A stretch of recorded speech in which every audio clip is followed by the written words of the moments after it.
Shalom, y'all. Resistance is Spellbreaker here. Now, today we're going to talk about the After School Satan Club. Got everyone up in a tizzy.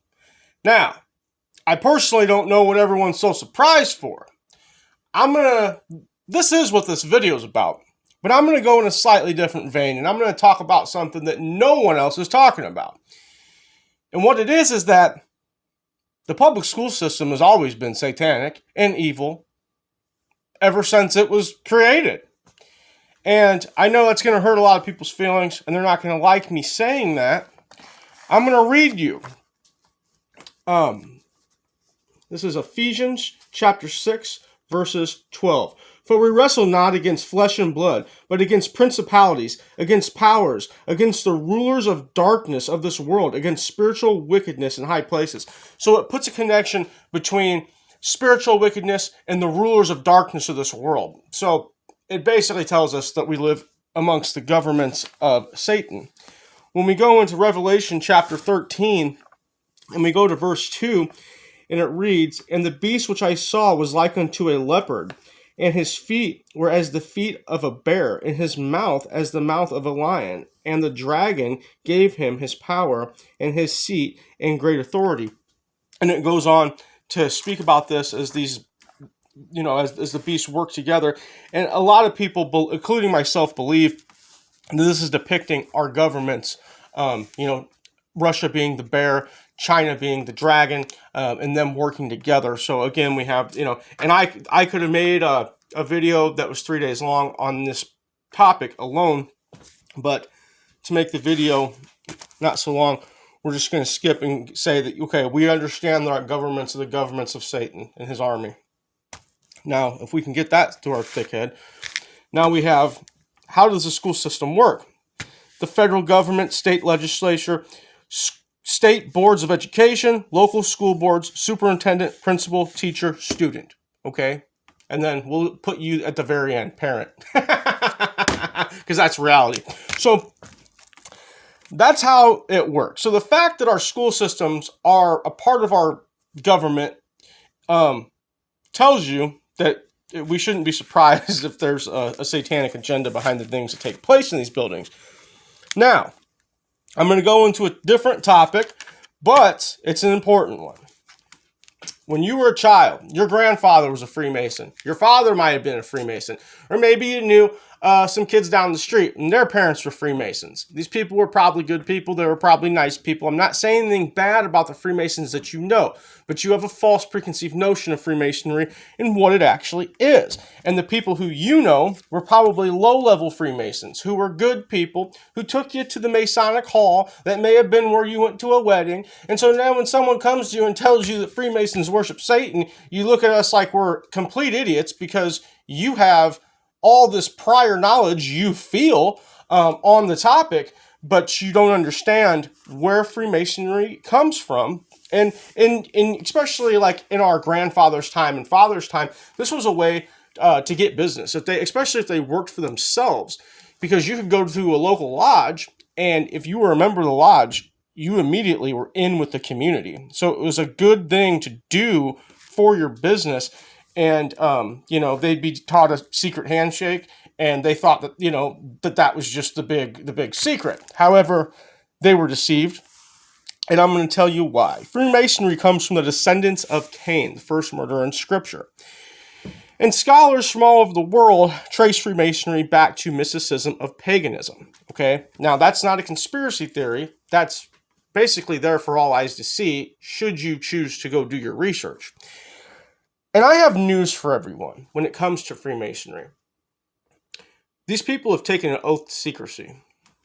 And when I meet Freemasons, they'll tell me all about Freemasonry. They'll come out and just tell me everything. All the secrets, huh?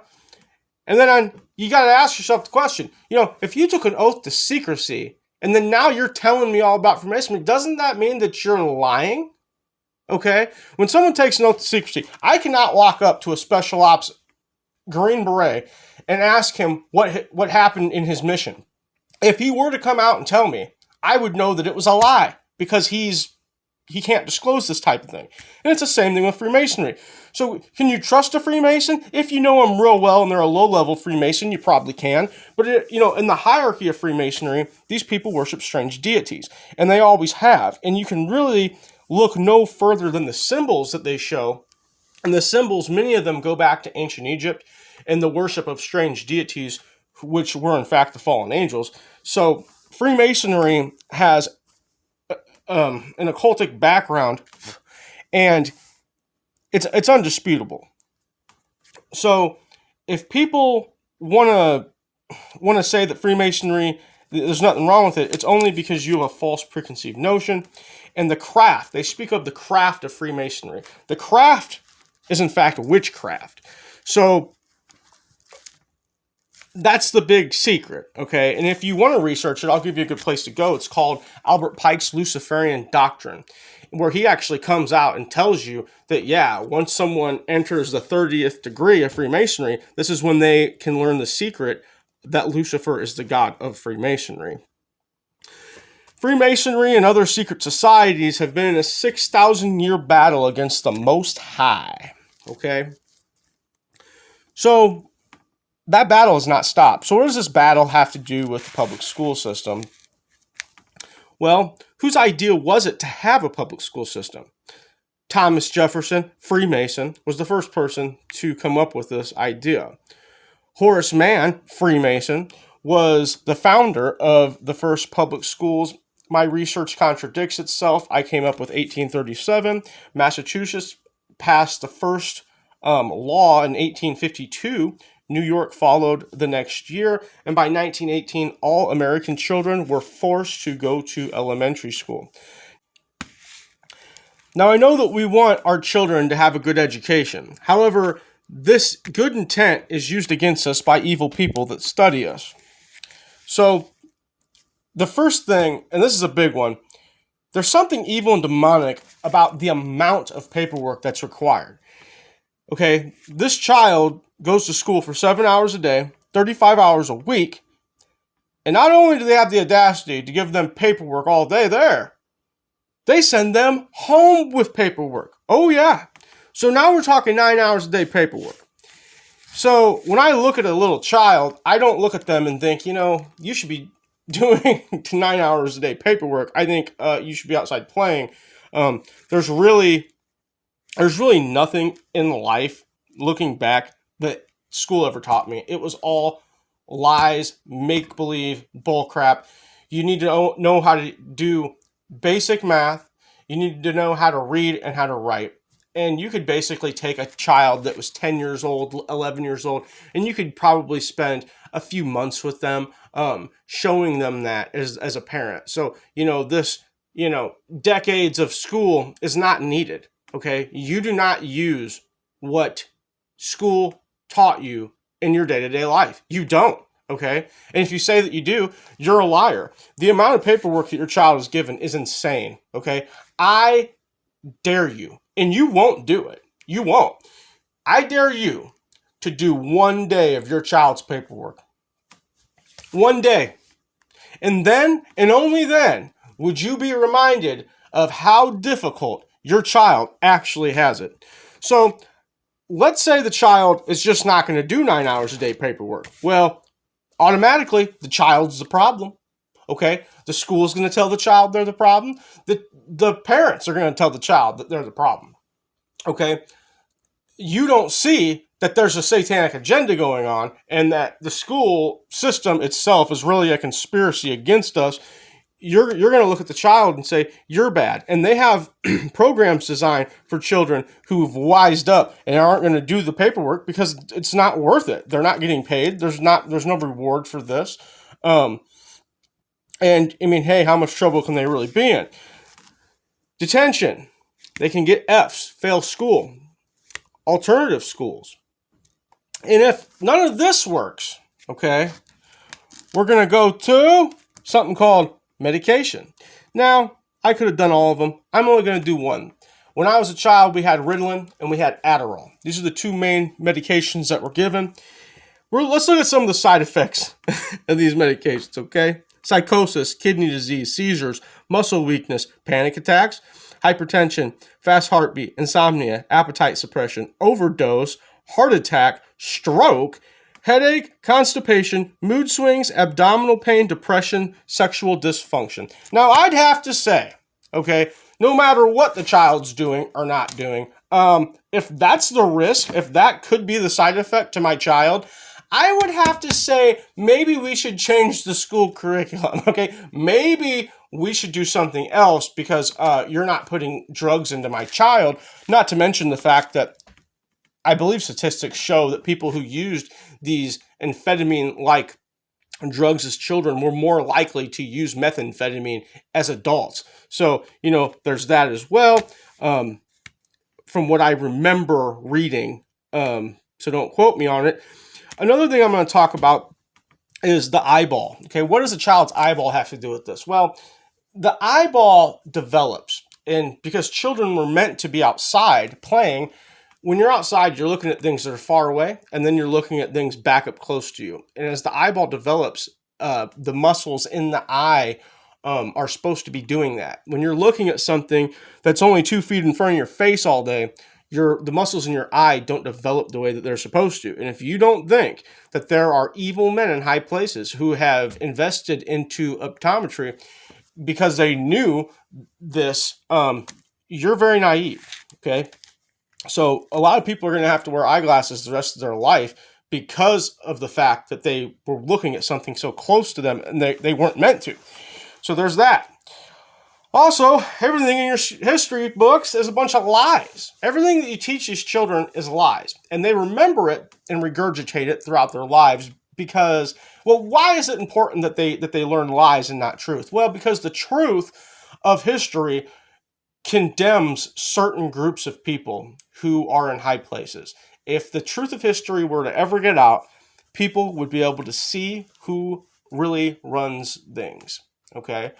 And the lies that you're teaching them is insane, John F. Kennedy was not shot by Lee Harvey Oswald. That's a good example of people in high places and who really controls things. That's a great example that most people can see if they have a brain cell. Okay, another thing. George Washington, cutting down a cherry tree or apple tree, I don't even remember. Christopher Columbus discovering America when there were already people here. The things these people are taught in school is just, and that's back then, and now it's worse. So the fact that everything that we teach them is lies, and when you give a student a piece of paper and you give them an A on it for remembering a lie, they're going to remember the lie. When they made honor roll because of all the lies that they were able to remember, they're never going to forget it because they have an achievement with that lie. They have an attachment with that lie. And it does something psychologically to the developing mind to when it's rewarded for something, to hold on to it. So it's actually a mind control tactic by people in high places. Now let's talk about why they can do these things to your children. Well, because they're not your children. When you had your children, you signed a birth certificate. You didn't have to, but you did. And it made them property of the United States government. And you, the mother and father, the pair that rents the child. Parents, get it? Some say it's a stretch, but when you read the fine print of a birth certificate and you read what it says and you understand it for what it means, which is going to take getting a freaking old Webster's dictionary out, because the way they word things is meant, they do it in such a way that you don't understand. You just do it because everyone else does it, okay? So now we're going to go into something else. I'm not going to go into these two topics because they could be, I want to keep this video somewhat short. Being naked in front of others is not something that I believe a child should have to do. Now, as an adult, we just go, oh yeah, the locker room, no big deal, okay? Some children find this to be a very, very, very difficult thing, and it should be, okay? I believe it's an attempt on the elite's behalf to desensitize children to being naked to one another, to make them more promiscuous in their later years of life. I also believe this is to promote same-sex activities. So, I think that's why they do that and why they make children shower with one another and things. Another thing, I'm not going to go into it. The poison in the school food, the school lunches, poison have been found in the school lunches. No surprise there. All kinds of hormones, all kinds of strange things, okay? So people who've come out of the occult talk about how they would seek to be teachers. They would seek to be around our children and to guide them and misdirect them, okay? And one of the main suspects should always be the art teacher. And the reason why is because the art teacher can expose nudity to your child in the name of art. They can expose them to all kinds of occultic symbols and depictions of their mighty ones, all in the name of art. And unless you're a theologian, you, the parent, you walk into the art lair. I was going to call it a classroom. But you walk in there and you don't really know what you're looking at. So this is a way, the occultists love the art world, and this is a way they launder money, and they do and get away with lots of things. Going off topic, we're going to get back on the topic. So they will attempt to become teachers. Now, are there good people who become teachers? Sure there are. Not everybody in your school is an occultist. I'm not saying that all the people who are teaching your children are closet witches. I'm just saying that there are closet witches in the school system. So with that being said, the curriculum that's being taught today is been weaponized. And what I mean by this is there's a man, his name's Douglas Blair, and he has a post where he was a teacher, and he talks about how he wasn't allowed to speak about the Bible, but he was allowed to speak about any other theology. And this is because all other gods are enemies of our God. Okay, if you're a Christian and you worship the God of Abraham, Isaac, and Jacob. So the weaponized techniques basically include using the history that they teach them that something needs to change. Okay, the elites want to mold this country into an alt-left type country, a communism basically, and they're teaching the children that the way that the country is run now is bad and that it needs a change. So that's part of the weaponized teaching tactics.